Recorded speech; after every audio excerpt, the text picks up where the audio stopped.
Subhanallah hamdan lillah wa la ilaha illallah. Allah, Allah, Allah, Allah, Allah, Allah, Allah, Allah, Allah, Allah, Allah, Allah.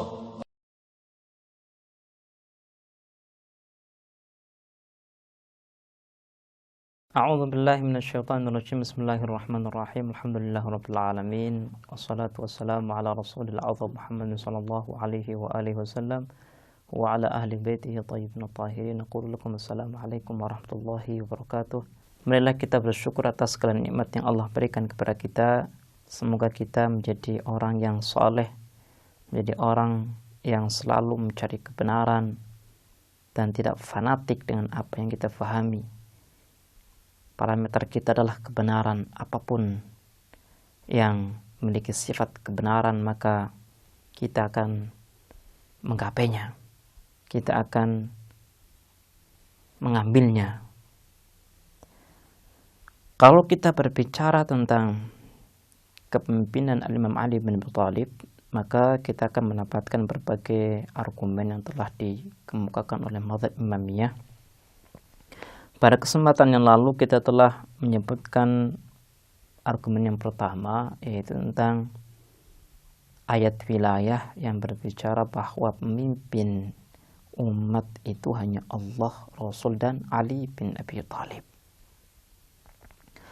Pada kesempatan yang baik ini kita ingin membahas tentang argumentasi yang kedua terkait dengan kepemimpinan Al-Imam Ali bin Abi Thalib.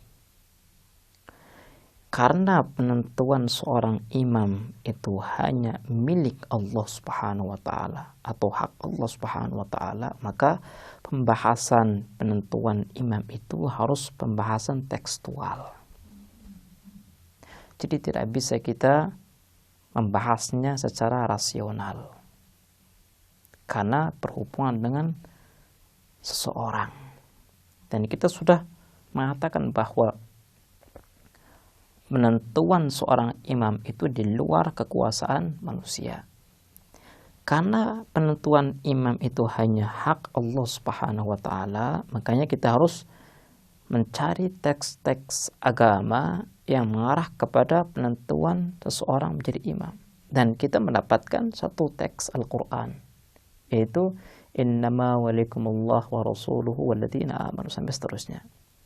Kemudian bukti yang lain adalah perkataan yang disebutkan oleh Nabi. Sebelum saya menjelaskan perkataan beliau, ada satu hal yang perlu diketahui, bahwa hujjah atau dasar ma'rifah kita tentang agama itu bisa kita raih dengan Al-Quran atau sunnah Nabi. Jadi apapun yang disampaikan oleh Nabi adalah hujjah bagi kita, atau apapun yang disampaikan oleh Nabi adalah apa yang disampaikan oleh Allah Subhanahu wa taala.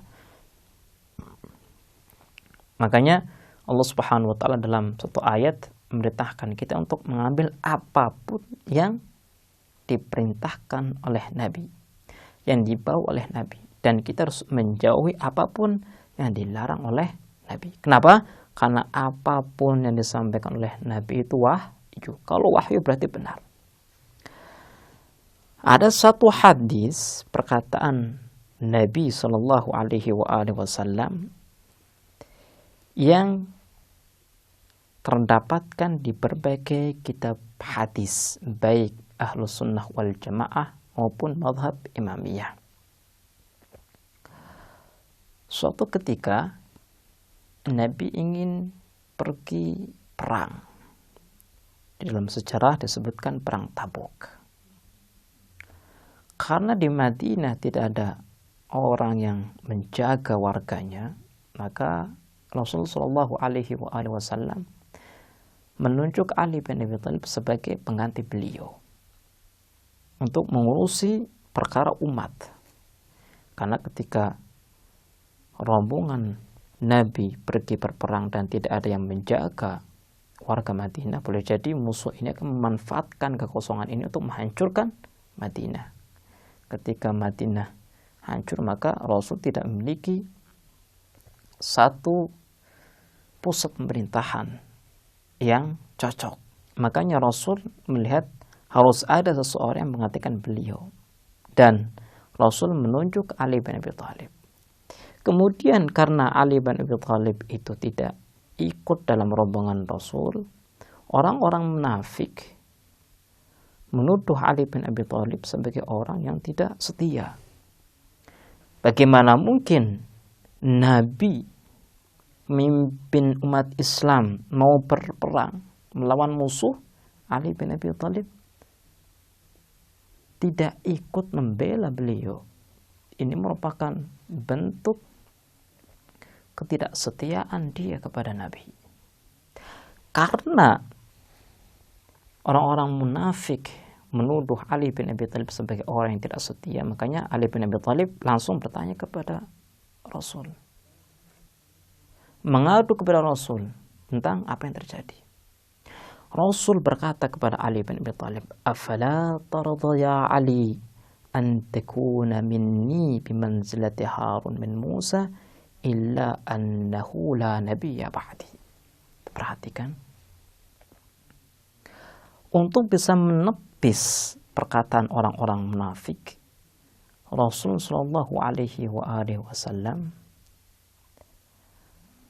mensejajarkan posisi Ali bin Abi Thalib dengan posisi Harun. Harun adalah pengganti Nabi Musa alaihissalam, di mana ketika Nabi Musa itu pergi, Harunlah yang bertugas untuk menjalankan tugas Nabi Musa alaihissalam. Rasul berkata kepada Ali, "Afala tarda ya Ali?" Apakah kamu tidak rela, wahai Ali, an takuna minni bimanzilati Harun? Posisi kamu di sisiku itu seperti posisi Harun min Musa, di sisi Musa. Illa annahu la nabiyya ba'di. Akan tetapi tidak ada nabi setelahku. Perhatikan kata per kata yang disebutkan oleh Nabi supaya kita bisa mengetahui siapa yang menjadi pemimpin setelah Nabi. Rasul Shallallahu Alaihi Wasallam mengatakan, illa annahu la nabiyya ba'di. Tidak ada nabi setelahku. Artinya bahwa petunjuk setelahku itu tidak berstatus nabi, tapi berstatus imam. Ketika Allah Subhanahu wa taala dengan tegas, dengan jelas mengatakan setiap kaum itu pasti ada petunjuknya, maka kita sejajarkan dengan perkataan Rasul bahwa tidak ada nabi setelahku. Artinya apa? Artinya petunjuk yang Allah utus untuk memberikan bimbingan kepada umat manusia adalah Ali bin Abi Thalib. Ini merupakan analisis daripada perkataan Nabi terkait dengan Ali bin Abi Thalib.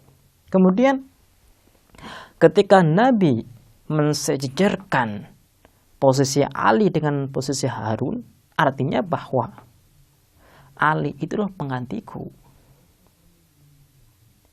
Ketika Ali adalah penggantiku, maka Ali adalah seseorang yang layak untuk mengemban tugasku.